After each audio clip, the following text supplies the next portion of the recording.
Hello, everybody. Welcome to another daily dose of gaming news and all that good stuff. And as always, I also publish on Rumble and on Patreon for extra support. Any kind of updates and such, I usually go about on Twitter X. Today, we're going to be publishing the last episode of Firewatch, and then next week, we'll get starting on Planet of Lana. Again, it will be the same scheduling. I will try to do Monday, Wednesday, and Friday. And yeah, basically that's it in terms of updates on the channel. Again, just a reminder, got a lot of playlists here on the main page of the channel for your content here. And yeah, it's been a little bit hard also trying to get away and get some time to do some gameplay demos. But again, when I have time, I will eventually go about them and I will announce here on the channel. So yesterday we got 9070 XT GPUs reviews coming up, and I watched the hardware unbox. Hardware unbox GPU review there, and I started watching Gamers Nexus also.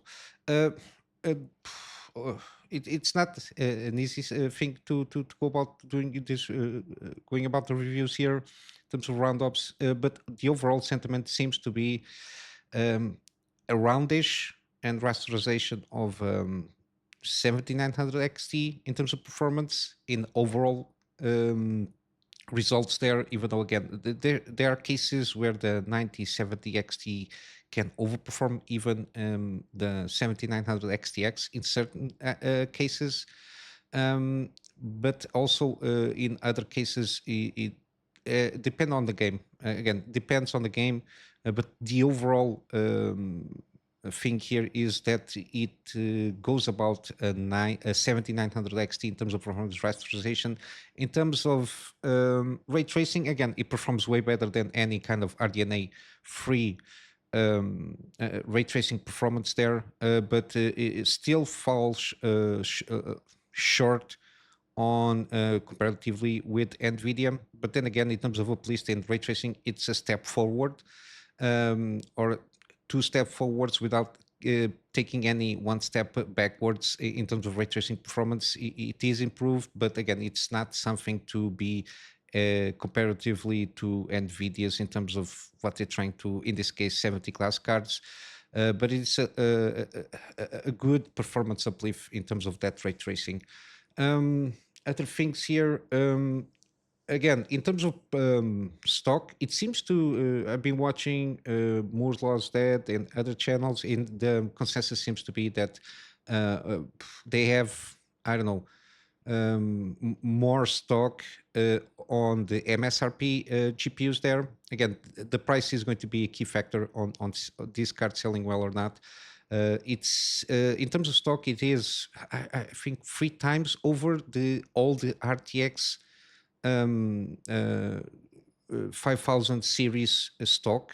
The entire lineup there in terms of the 9070 XT, it's three times over, give or take. That's the sense that I got, and one third or around that of the stock that there is on the 9070s XT seems to be models at MSRP value there, which if you manage, at least the consensus from the reviews that I saw and from Twitters and all that jazz, if you can buy a $600 9070 XT, you'll be very well served, especially taking into account the fact that there is no 5070s, no 5070 Ti's, no 5080s, no 5090 stock there.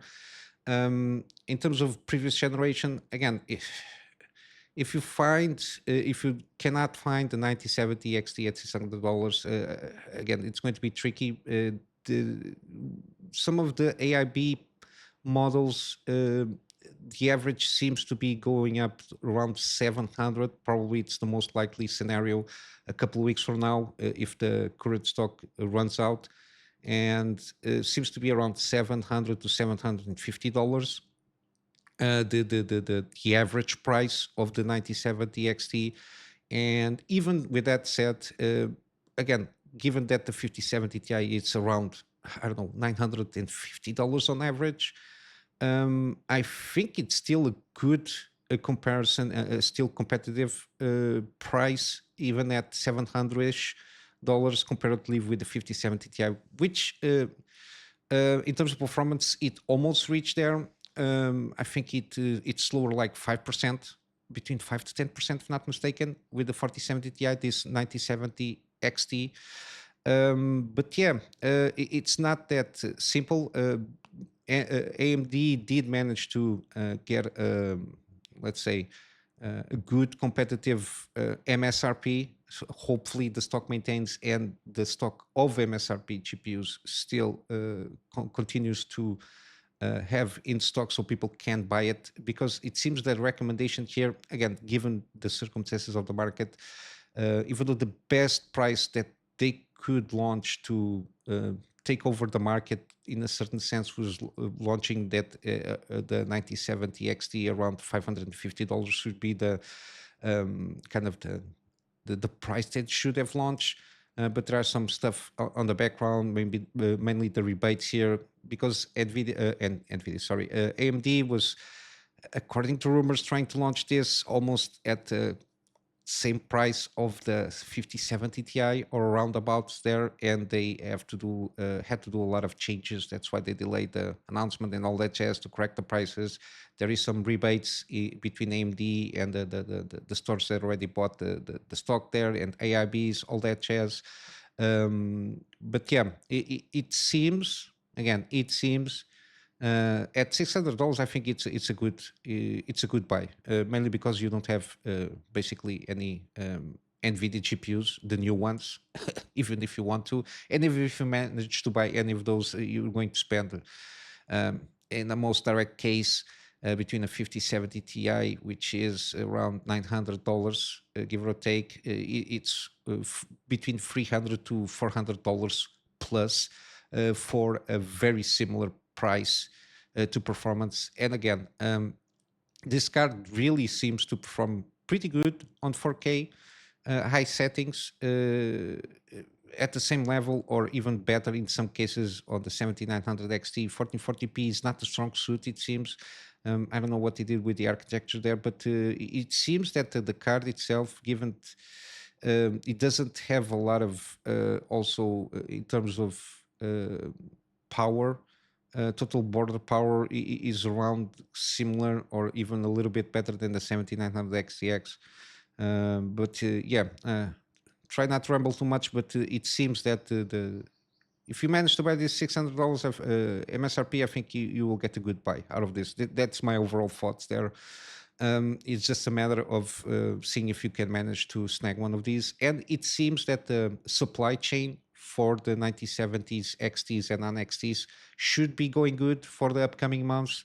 According to the rumors and insiders from the retailers, they have the information that the pipeline of distribution will continue to be stable. So there isn't supposedly not even if the stocks runs out now in the first week, the next week it will have a continuous supply of these GPUs.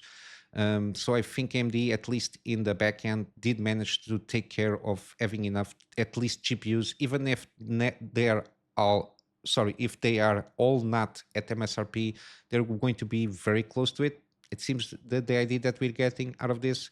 But yeah, it seems pretty good. And the fact that the increases in value of this 97 XT is the FSR 4. Again, I already seen some analysis, some Digital Foundry.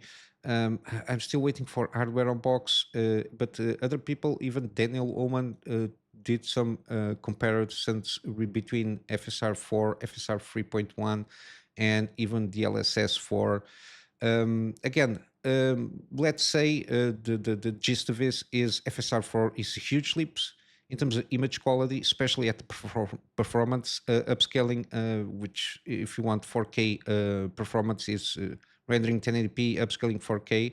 It's at the same or better level of quality than even DLSS for the CNN model. Even though the transformer model has some uplifts in terms of quality regarding FSR4. But yeah, it's basically on the same level. FSR4 is basically on the same level than DLSS, the CNN model. In some cases, it does a better job in certain scenarios. Um, Again, particle effects. Transparent surfaces, details, quality of objects on low relative motion. Again, it's all improvements that a lot of it was very noticeable, especially on the performance side of things of the upscaling technology. But yeah, it's their first iteration on AI upscaling, and they did a really good job. It seems. At least I watched the Digital Foundry video, and there is a huge improvement on the cases that they study there. Again, I'm waiting for more deep dives, but yeah, the consensus seems to be from the reactions that I saw, it's comparable to the CNN model, which is the older model of DLSS 4. It's almost up to snuff with the transformer model, but again, transformer model is a better iteration in the how they use AI algorithms there, and this is the first step or the first iteration from AMD on using the ML upscaling. So the AI upscaling on their own GPUs. Again, at this moment, FSR4 is only available for RDNA4. Eventually, I suppose we will get a cut down version of this on older GPUs. I think it's not going to be at the same quality, but at least something that they can try and leverage, given that, again, this uses mostly the AI cores or whatever they are calling there on this RDNA4, which was built to leverage this kind of technologies here. But yeah, impressive, a huge leap in performance. It's a little bit more costly than the FSR 3.1, but then again, the uplifts in terms of image quality really does compensate the fact that it's around about 8% slower in terms of the frames that you can gain using this technology of upscaling. But yeah, you really do notice, especially on the performance side of the upscaling setting there, which is basically 4K performance upscaling. It really does have a huge improvement comparatively with the FSR 3.1. But yeah, good news overall, but again, some caveats here and there, mainly regarding pricing and stock. But other than that, in terms of performance, a very solid performance. And there is some rumors that they might get around and launch like a super duper edition. Again, a very huge grain of salt with that. But yeah, at this moment in time, it seems that they are rocking pretty good. We just hope that it sells well.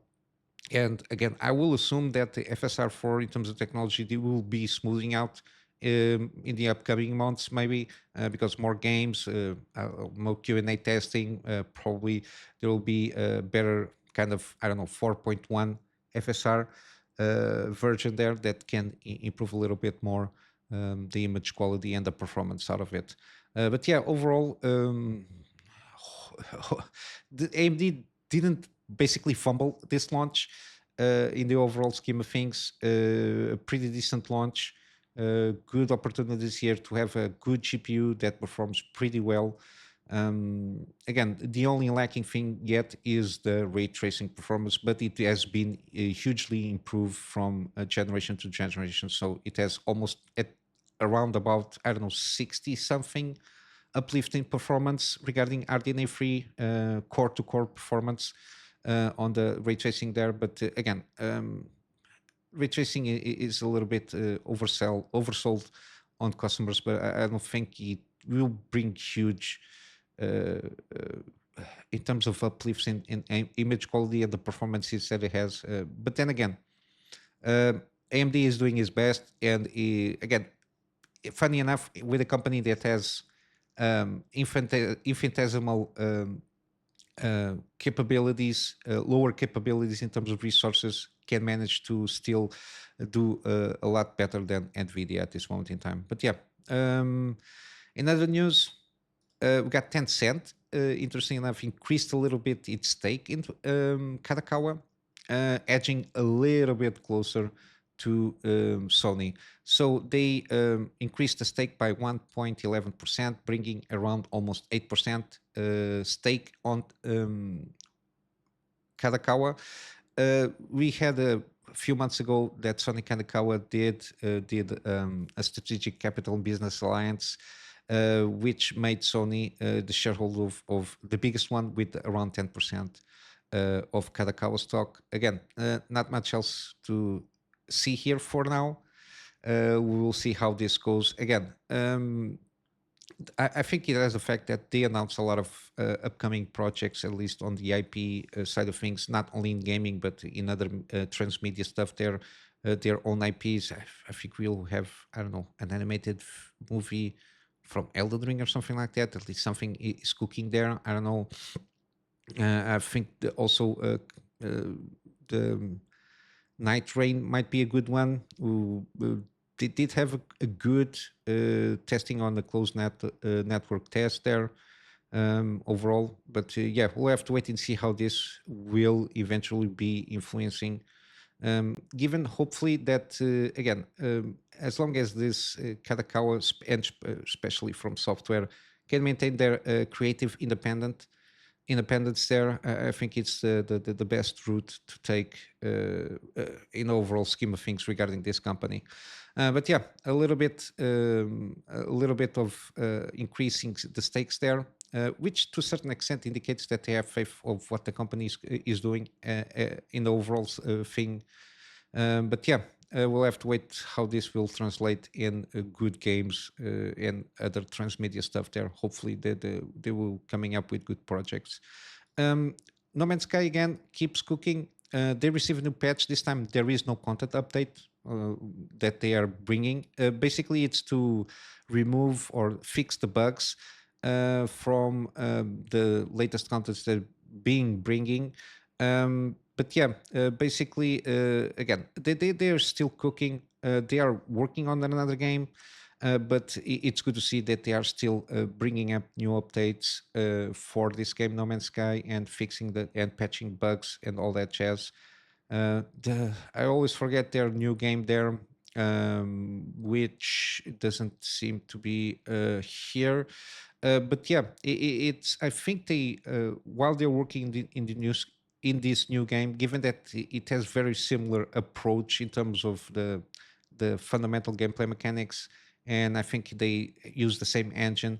I think they are backporting some stuff here and there, and I think to a certain degree, the content that they're bringing to No Man's Sky serves as kind of a beta test for them to see how this can be implemented on their own new game, because their new game it's like a real size world thing ecosystem there instead of I think they at the time that they launched No Man's Sky they took a step too big for them and trying to simulate the entire universe basically.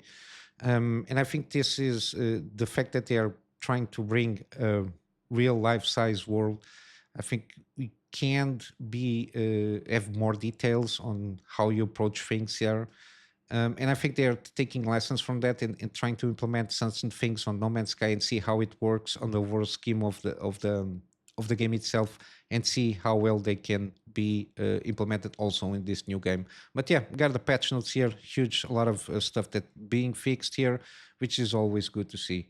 And then lastly, we got again another patch from Monster Hunter Wilds. It seems that they are fixing bugs. One of them being that it was a bug that was blocking progression. It seems to be fixed there. There are still some other issues that are not being fixed. Some of them are network error that occurs when player fires an SOS flare immediately after starting a mission. So it's recommended to avoid doing until a fix is implemented. So got this. And there's supposedly a bug affecting feline palico attacks with blunt weapons, preventing them from dealing stun or exhaustion damage. And yeah, and the fact that they are still not be able to, I don't know, improve the PC performance there. It's a shame. Again, I think this will eventually will come out. Hopefully, again, this game has already sold at least 8 million copies since its launch. It's a good sign. again, from the impression that I got, it's in terms of everything, gameplay mechanics and systems and all that jazz. Again, taking into account that there's always some bugs to fix and all that jazz. It seems to be basically 9 out of 10. Again, the only thing that also is as a consensus is the fact that the PC performance is lackluster. I really do think they need to address that as soon as possible, or else if it's dragged too long, the player base will eventually fall too fast, and people will I don't know, will forget about this game in a certain sense. Again, the fan base will always be there and will deal with this PC performance stuff for workarounds. But yeah, I think they really need to attract new players and increase their fan base. They really need to address this situation as fast as they can and the best they can. But yeah, in terms of news, this is what I got here that got my attention. I will go for some game deals. We got Ori and the Blind Forest. This is definitive edition, 80% off. Then we got the sequel, Will of the Wisps, 67% off. Again, very positive reviewed games here. We got Atomic Heart now, around 65% off in all editions. Again, very positive feedback also. It's one of those games that I will eventually play because I'm very interested in playing this game. We got Children of Morta, 80% off. We got also still Jagged Alliance free, 50% off here. We got Wartales, which is kind of similar Jagged Alliance free game, but in a more medieval setting. It's also 50% off. We got Liza P still on sale, 40% off. We got Pacific Drive, 40% off on the deluxe edition. Then we got The Invisible, new upcoming here, 40% off. This is one of those that I really want to try out and see. It seems pretty good. And then finally, we got Shark Punk. Again, I already did the gameplay on the demo here. Pretty good one. Very hard game, but enjoyable, challenging. At least from what I played, seems fine-tuned for the challenge here. And if you want to try out for yourself, you got the demo here, and it's 40% off. But yeah, basically this is it for today. I'll wrap up here with a plug on my Patreon as usual. The Patreon is for me at this moment in time to get a better storage solution so I can have backups of the stuff that I do for my clients, and of course some extra space for the videos that I do for the channel. And with all that said, hope you have a wonderful day, and I will see you in the next one. So until then, Kunamy Master out.